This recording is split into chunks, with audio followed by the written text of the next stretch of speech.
و چین بشه با گذشته پربار و با شکوهشون. از همین رفتار غربی ها که تا اونجا که میتونستن این اشیا رو میبردن و اونجایی که نمیتونستن اینها رو ویران میکردن. نمونهش هم در هند تحت حکومت انگلستان ما میبینیم اون اشیایی که نمیتونن از اونجا ببرن اینها رو با توپ و با بارود منفجر میکنن. پس این نشون میده که اینها به درد یک جایی از فرهنگ ما و اقوام غیر غربی میخوره. پس حیفه که ما اینها رو نادیده بگیریم. اونها به ارزش این مطلب آشنا بودن. خواستگاه این نوع جمع‌آوری و گردآوری اشیاء هنری هم بیشتر به دوره میشه گفت 200 سال پیش از رنسانس و نوزایش برمیگرده. این هم یکی از ترفندها و دستاوردهای کلیسای کاتولیک هست. یعنی کلیساهای کاتولیک موظف بودن کشیشان از طرف پاپ که هر سکه‌ای، هر شیئی، هر چیزی راجع به اقوام دیگه پیدا کردن این رو بیارن و اونجا نگهداری کنن. ضمن اینکه شاهان اروپایی هم این کارو میکردن. یعنی هدفشون همون گسترش مسیحیت بود، آشنایی با فرهنگ‌های دیگه، نه اینکه بخوان فقط به خاطر دانش و خدمتگزار مثلا دانش باشن. در واقع برای تسلط. در ایران هم به پیرو همین مسائل اینا همین کارها رو انجام دادن، کما که در عثمانی و هند هم انجام دادن و به طور سیستماتیک. آقای معتزد اشاره کردن به لوفتوس که یک دیپلمات انگلیسی هست. دیپلمات ها، بازرگانان، دینگستران مذهبی، مبلغین مذهبی در واقع همه بلا استثناء، معلمین اینها، مستشاراشون، همه مأموریت داشتن تا اونجا که میتونن از این اشیا با خودشون بیارن و کمک بکنن به اون روند همه جانبه شناخت فرهنگ ملل که قرار بود ملل تابع باشن. اول ملل هدف بودن، بعد تبدیل میشدن به ملل تابع و انگیزهشون این بود، یعنی شناسایی این فرهنگ ها برای دخالت در امورشون. بعد این اولین انگیزهای مادی، این اولین انگیزه هست. در کنار اون دزدی که در کنار اون سازماندهی، یعنی یک غارت سازمان یافته فردی و گروهی هم هست که مثلا متاسفانه بعضی کلمی‌های ایران هم همراه و همکار اینا بودن و به اینا کمک میکردن و این مربوط فقط به اشیاء تاریخی دوره پیش از اسلامی نمیشه. تمام نسخه‌های خطی مربوط به تشیع، مذاهب مرحوم آیت الله مرعشی خودش در خاطراتش میگه که من در عراق دنبال نسخه‌های خطی که بودم، اولین مانع من برای دستیابی به نسخه‌های نایاب نماینده‌های کنسول انگلیس در بغداد بودن. قبل از اون تجارتخانه‌های مربوط به کمپانی هند شرقی اینا عواملی داشتن. مثلا من برای شما میتونم بگم که اون سیاحانی که میرفتن تو منطقه کردنشین، سلیمانیه، سنندج، اینا اصلا مأمور بودن. ضمن اینکه ویژگی‌های سیاسی اجتماعی این مردم رو، مذهبیشون و درویشیگری چی بوده، همه اینها رو یادداشت میکردن و داده ها رو ثبت میکردن و به رشته تحریر در می‌آوردن. همینطور نسخه های خطی هم موظف بودن که گردآوری کنن. یعنی هدف شناخت برای تسلط بوده، ولی در کنارش سوء استفاده های فردی هم حتما جایی داره، یعنی محلی از اعراب داره.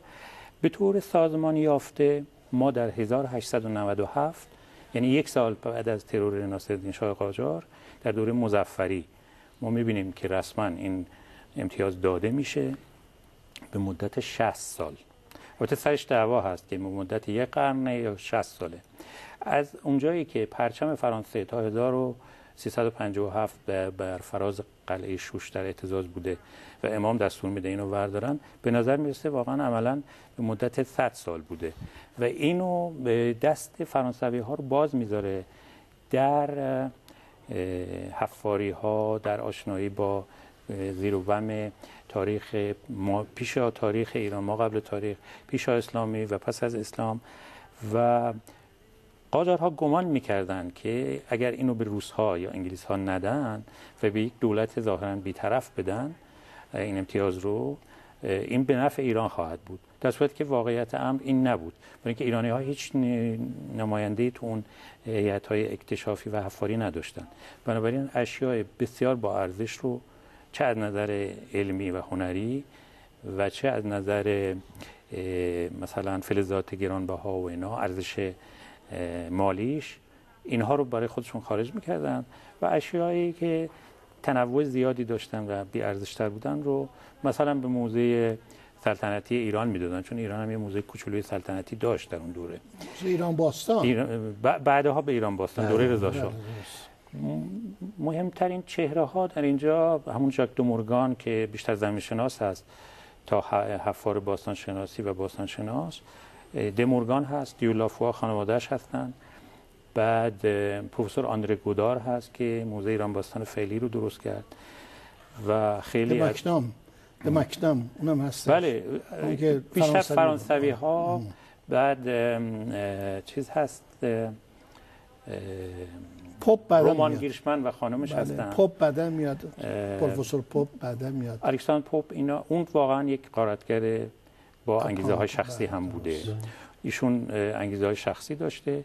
حالا آندره گودار بیشتر علاقه‌مند به واقعا معماری ایرانی بود و تونست اون کتیبه مسجد جامع ناین رو مثلا بخونه. بعضی از اینها کارهای علمی هم انجام میدادن، ولی حجم و انبوهی دزدی هایی که شده و حقی که از ایران ضایع شده به صورت سازمان یافته، چه توسط نهادهای غربی مثل دانشگاه شیکاگو که نزدیک 30,000 لوحه ما رو بردن، و چه توسط افراد، اینقدر حجم این غارت ها زیاده که اون یک ذره دانش دوستی و انگیزه های علمی افرادی مثل گودار هم اون اصلا گمه این در این میان، اون اصلا به چشم نمیاد.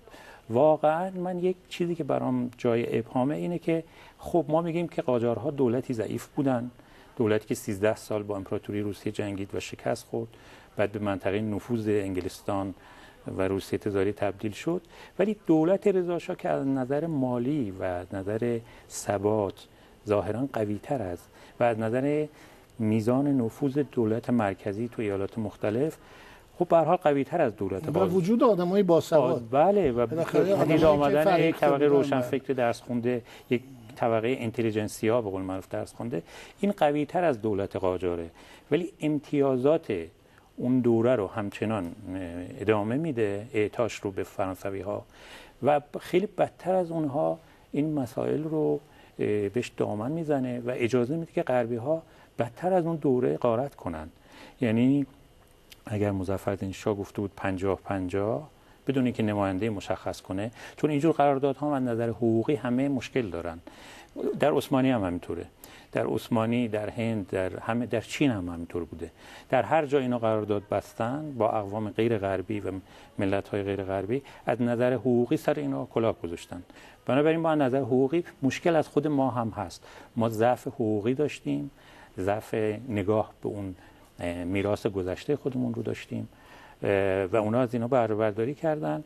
در دوره پهلوی اول برخلاف اون چیزی که گفته میشه به طور ذلتبارتری این اشیا از ایران غارت شده، با وجودی که ما این همه درس خونده داریم، این همه آدمای که ظاهراً علاقه دارن به گذشته ایران، ولی هیچ هیئتی از خود ایرانی ها و مورخین و باستانشناسای ایرانی تشکیل نمیشه که خودشون دست به کار این، با وجودی که در تئوری اون درس‌ها رو خونده بودن و آشنا بودن به اون حرفا.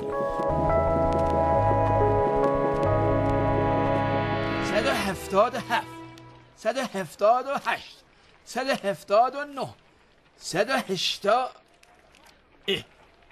ای که 25 کمه؟ واره دیگه 20 تومنم سهم من بود. باقیشو کی میبره؟ یه هفته دیگه. به چند؟ 3000 تومن.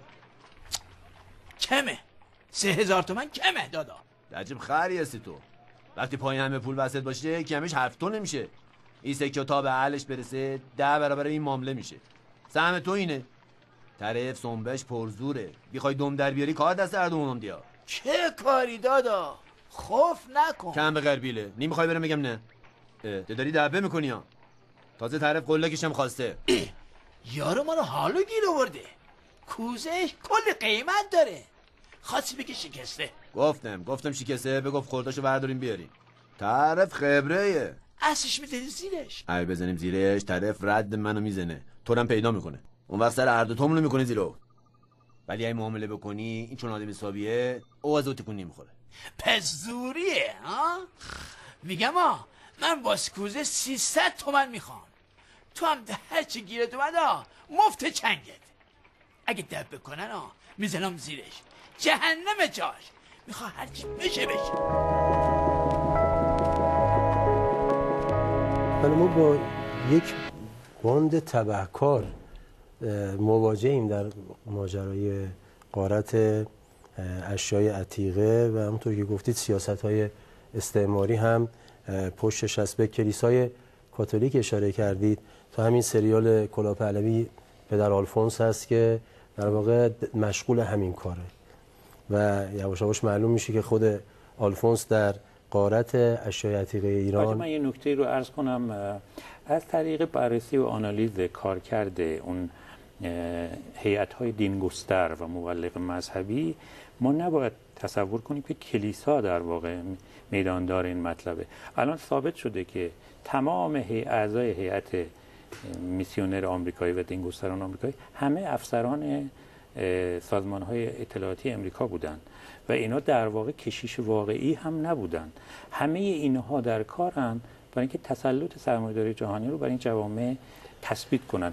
در واقع اون چیزی که من عرض کردم راجع به کلیسای کاتولیک اون مال سده‌های 14 و 15 و 16 میلادیه، برای اینکه اونا می‌خواستن مسیحیت رو گسترش بدن. ما در دوره‌های بعدی هم داریم آقای دوره‌های بعدی، ولی به نظر من کلیسا خودش در خطره، یعنی مذهب خودش داره مورد حمله و هجمه هست. گروه‌های تبشیری همیشه یه عبارت خوبی دارن. گروه‌های تبشیری میگن اینا طلایه‌داران سپاه استعماری هستن، یعنی نظامی‌ها پشت سر اینا میان.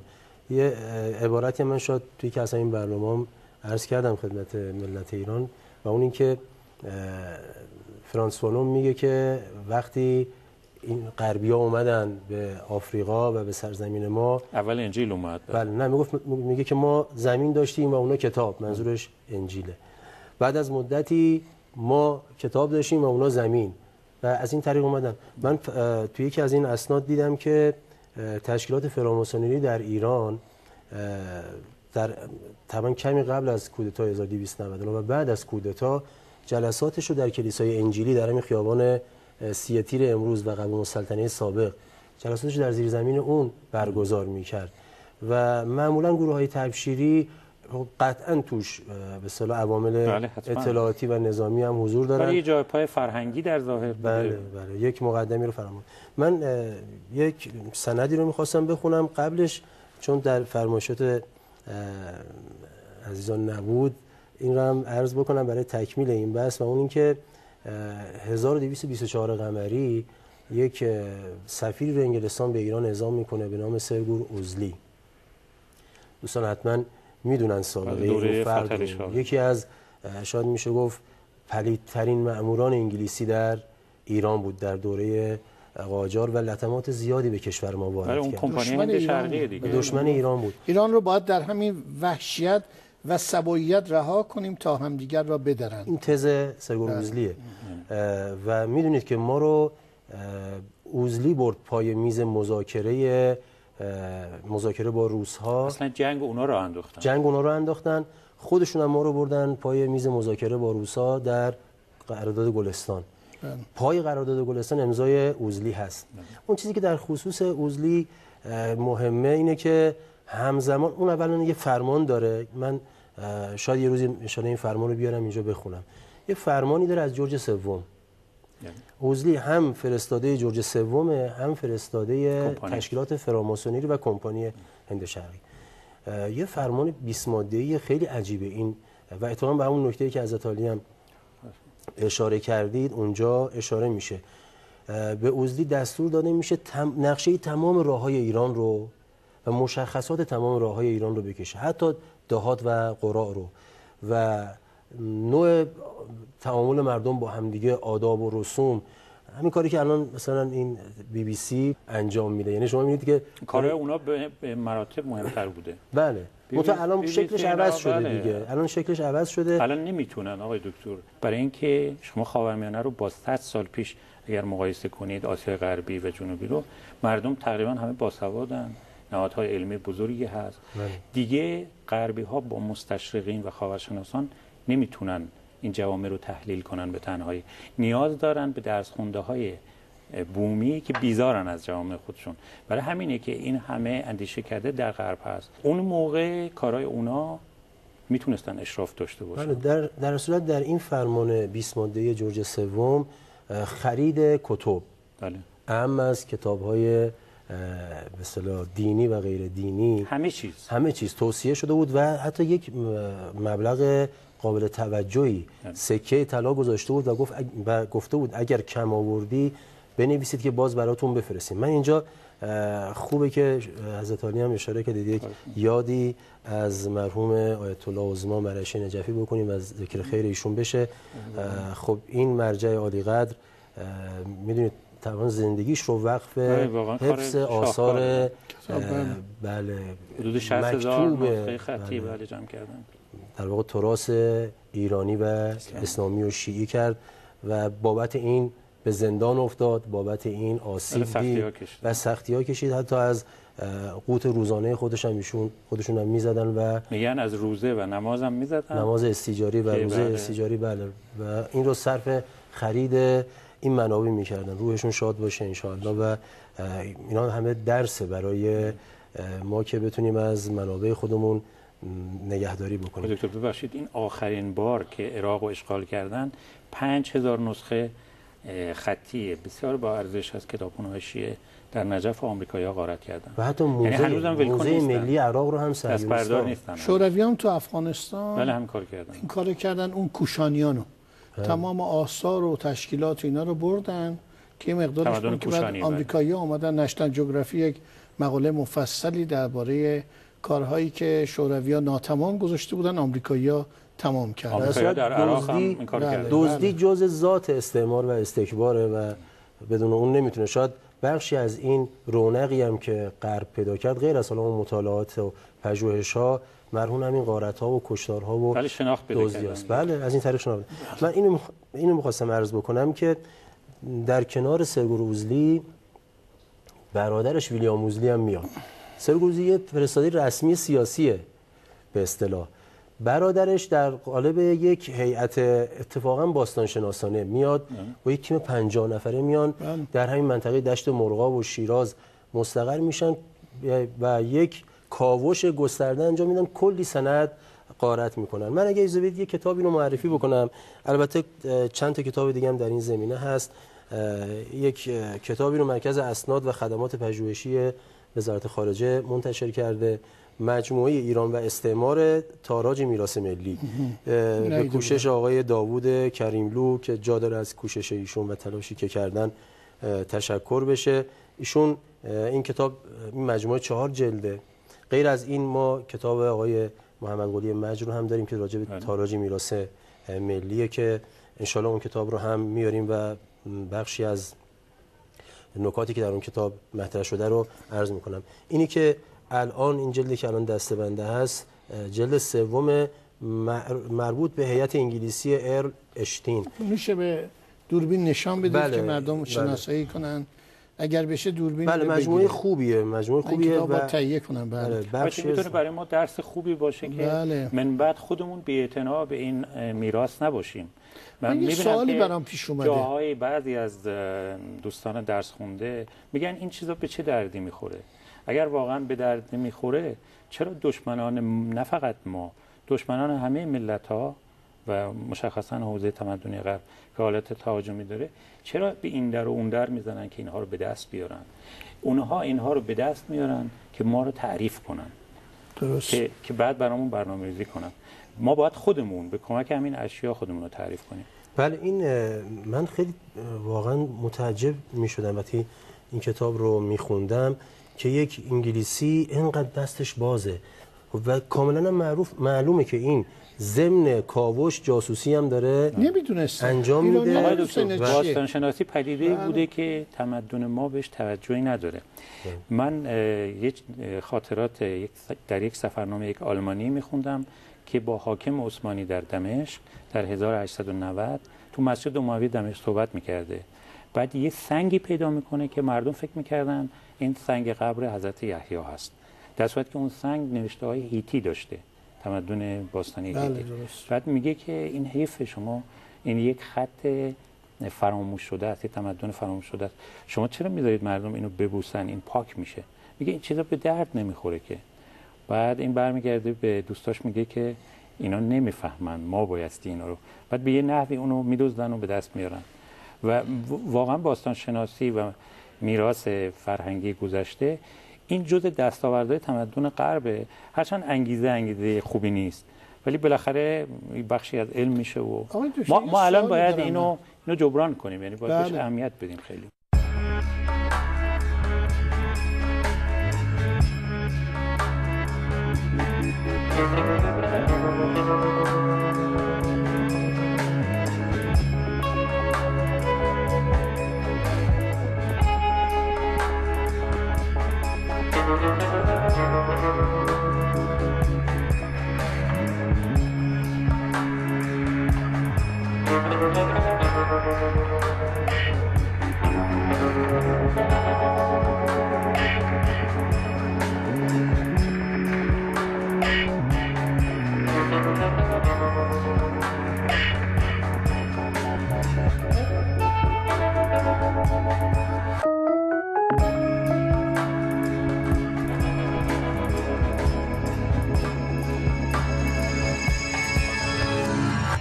در این کتاب در جلد سوم یه مکاتبه ای رو می‌بینیم با محمد علی فروغی،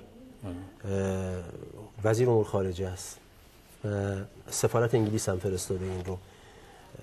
در 1110 تیر ماه 1110 اونطور که حضرت علی هم اشاره کرده در دوره پهلوی این غارت گسترده‌تر انجام شد که میگه که تقاضا کردن که این آقای سر ارل اشتین که بلا شک اسم ایشان به مناسبت کشفیات آثار عتیقه‌ای که در دره رودخانه ایندوس و ظاهراً در بلوچستان و سند و اینها بله به نظر جناب اشرف آشناس مایل است از دولت ایران تأصیل اجازه نماید که در امتداد سواحل شرقی خلیج فارس از بلوچستان انگلیس، اون بلوچستانی هم که از ما تجزیه کردن جدا کردن، بله میشه بلوچستان انگلیس الی خوزستان یعنی شط العرب و تمام ساحل شمالی خلیج، بله اقدام به یک رشته عملیات کشف آثار عتیقه نماید. حالا پوششی که این آقا اومده معزیون الیه از طرف موزه انگلیس و دارالفنون هاروارد مشغول عملیات خواهد شد.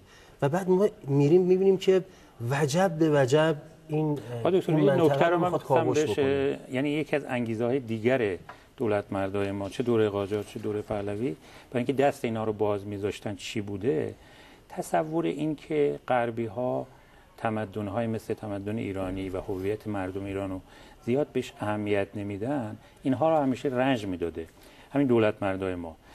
به همین دلیل برای جبران این کاستی و این نقیصه سعی میکنن که اجازه بدن این باستانشناسای اینها بیان و این اشیا رو ببرن، حالا چه در موزه‌های خصوصی چه دولتی. به این ترتیب جامعه ایران و هویت مردم ایران، این تصور البته غلط بوده، این معرفی بشه و افکار عمومی غرب احترام بذاره به استقلال ایرانی ها و به حقوقشون. یعنی یکی دیگه از انگیزه هاشون این بوده ظاهراً، غافل از این که اونها اصلا براشون مهم نبوده کی چه تمدنی داره. و همون تاج محل رو هم توی اسناد کمپانی هند شرقی الان هست که یه وقتی حاکم اون منطقه آگرا مثلا می‌خواست مقاومت کنه، اینا حاضر بودن حتی تاج محل رو هم با توپخانه بمباران کنن که آخرین لحظه دیگه نظرشون برمیگرده. و یعنی واقعا اونا کاری به هویت ملت ها و شناسایی اون چیزا ندارن.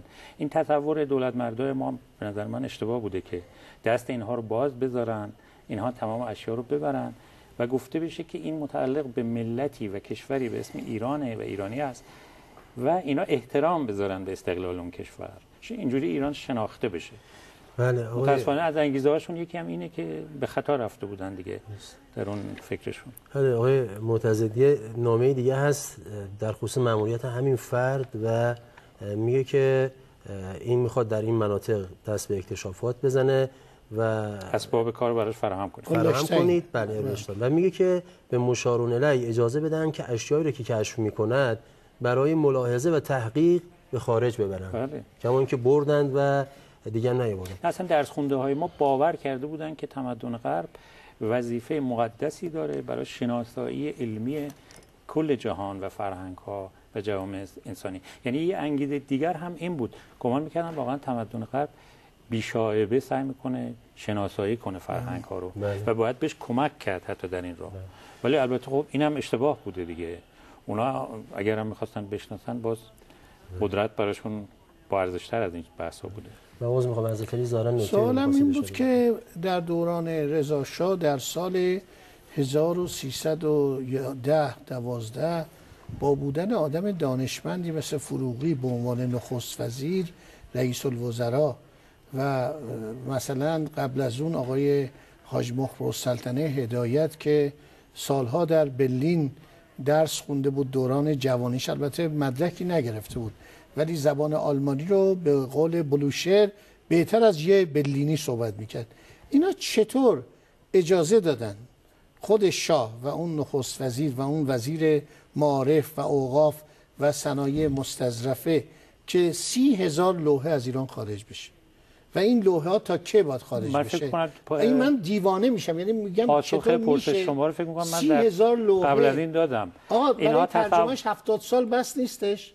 آخه چطور آدم ممکنه الواحی که من تعدادی از اینا رو در کتاب اومستد شاهنشاهی هخامنشی دیدم، بسیار جالبه، در مورد قرارداد اصلا ثابت میکنه ویژگی‌های خیلی خوبی توش ثابت میکنه تخت جمشید و بردگان نساختن، کارگران ساختن، غذا بهشون داده، حقوق بهشون داده، گوسفند بهشون داده، همه چی بهشون داده. اینا چطور بردن؟ آخه اینا خواب بودن، اینا در خواب مرگی بودن. نه در خواب چطور اینا رو فرستادن که حالا هم پس نمیدن؟ حالا هم پس نمیدن.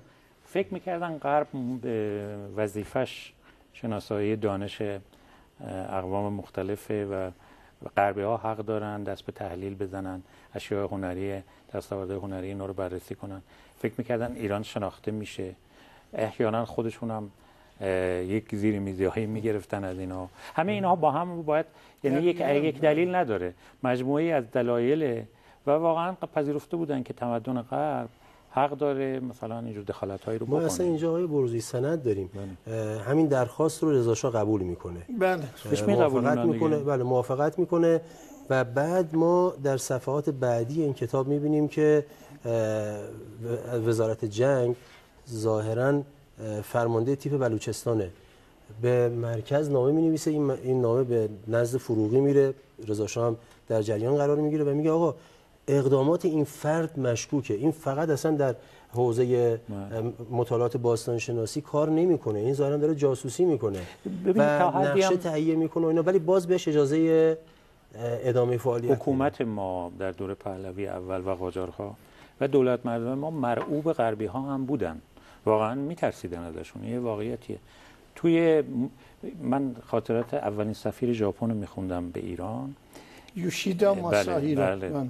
ایشون میگه فرماندار و حاکم بوشهر چنان از کنسول انگلیس میترسه که یک غزال از یک ببر میترسه و اینا واقعا مرعوب اینها هم بودن. یعنی به همه اینا رو باید این دلایل و مجموع اینها رو این مال این مجموعه است. شما یکم پایین‌تر میایید آقای دکتر بروزی، یکم پایین‌تر میایید میبینید که مردم و مأمورین جز اتفاقا با شجاعت میستن. یکی از همین موارد هست که بله همون دشتستانی ها مانع از این بله. خروج این اشیا میشدن. اینا وای میستن، گزارش میده و منتها خب مرکز توجهی نمیکنه. علتش هم خب تو همون شاید جلسه قبلی که ما خدمتتون بودیم روشن شد دیگه. رژیمی که با کودتا توسط بیگانه بدون هیچ گونه مشروعیتی بیاد طبیعیه که نمیتونه مقاومت هم بکنه حتی اگر بخواد. اساسا در دوره پهلوی این ادبیات و این فکر به وجود اومد، این ادبیات سیاسی که مردم عامی نمیفهمند و مردم اصلا منافع خودشون رو تشخیص نمیدن. همین الان تو بیان سلطنت طلب‌ها و تو بحث‌های سیاسی که میکنن، همین الان هم به همین مردم رشید ایران که 8 سال در مقابل دشمن ایستادن و همه جنگیدن با دشمن، همین الان هم میگه اینا نمیفهمن. محمد رضا پهلوی میگه پدر من دست و رو شستن رو مردم ایران یاد داد. یعنی همین واقعا شرم‌آوره. کشوری که توش قابوسنامه رو ما داریم که انواع و اقسام دستورالعملات، اینجا محل ادب، محل انسانیت. شما کتاب سیاستنامه رو نگاه کنید، واقعا سیاستنامه، اتفاقا سیاستنامه به این بحث باستانگرایی ایرانی ها آدم میتونه رجوع کنه. اینطور نبوده که نیاکان ما در عصر اسلامی که مسلمان شده بودن پدران دوره پیشا اسلامی خودشون رو فراموش کرده باشن. اتفاقا توجه دارن به اونها، ولی یه توجه معقولی دارن. مثلا سیاستنامه رو شما باز میکنید، همونقدر که نقل قول از صحابه میاره به همون میزان هم و بلکه بیشتر. بله از پادشاهان، از وزیران دوره ساسانی مثال میاره در چیزهای موضوعهای اخلاقی، در ادب، در انسانیت، در رازداری، یعنی اون چیزهای مثبتی که ویژگی ایرانی ها بوده، در تربیت، در اخلاق نیکو، همه اینها رو مثال میاره و حتی یه مقدار بیشتر از اونجایی که از صحابه مثال میاره. اینا رو با هم یعنی سعی میکردن یه تعادلی بین هویت ایرانی خودشون و اون ویژگی اسلامی رو حفظ کنن و هیچ کدوم رو فدای اون یکی نمیکنن.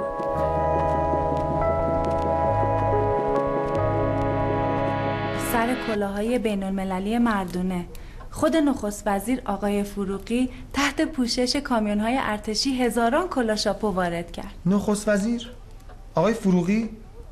من باور نمی‌کنم. شایعه از خانم. شات اپ. شایعه؟ من یقین دارم.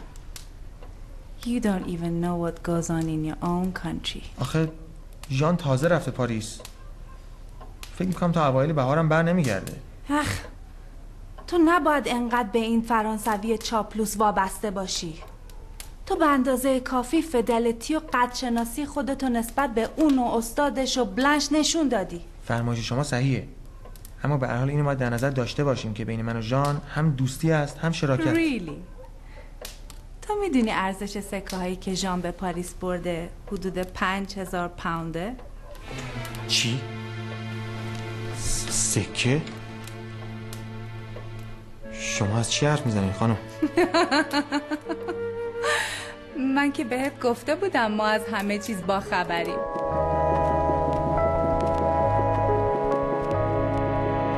ما نباید به اصطلاح بی توجه رد بشیم. برای من همین تازگی داشت. دست شما درد نکنه.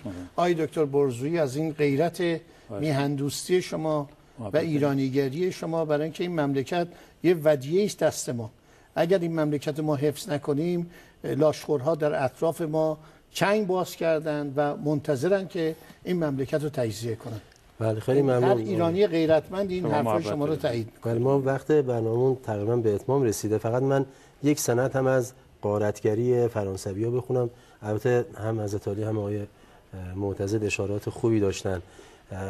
موضوع این سند این جلد اول این کتاب مجموعه ایران و استعمار تاراج میراث ملیه که من جلد سومش رو نشون دادم. تا فردا غروب دست من خواهم خرید. بله. و خدمت شما عرض شود که یک فردی به نام حسین از کارگزاری ایران در خوزستان، کارگزاری وزارت خارجه، بله، گزارش داده به وزارت خارجه. موضوع خروج 75 صندوق آثار عتیقه شوش و یک مجسمه برنزی 4000 ساله به وزن 10 خروار. چه تاریخی قربان؟ 1322 قمریه، هجری قمریه. بله، زمان مظفریه که اشاره هم شد که غارت از اون زمان آغاز شده بود. البته مربوط به دوره پهلوی هم ما داریم که عجیبه که میگه مجسمه پیدا شده با روکشی از برنز خیلی ممتاز، وزن آن قریب 10 خروار، مجسمه ملکه‌ای است و اسم شوهرش که پادشاه بوده اون تاشکال است و در 4000 سال قبل زمان سلطنت او ریخته شده این مجسمه. اسناد دیگری هم در این به اصطلاح مجموعه وجود داره که تداوم این غارتگری رو نشون میده. من خیلی ممنونم از حضور اساتید محترم در این برنامه و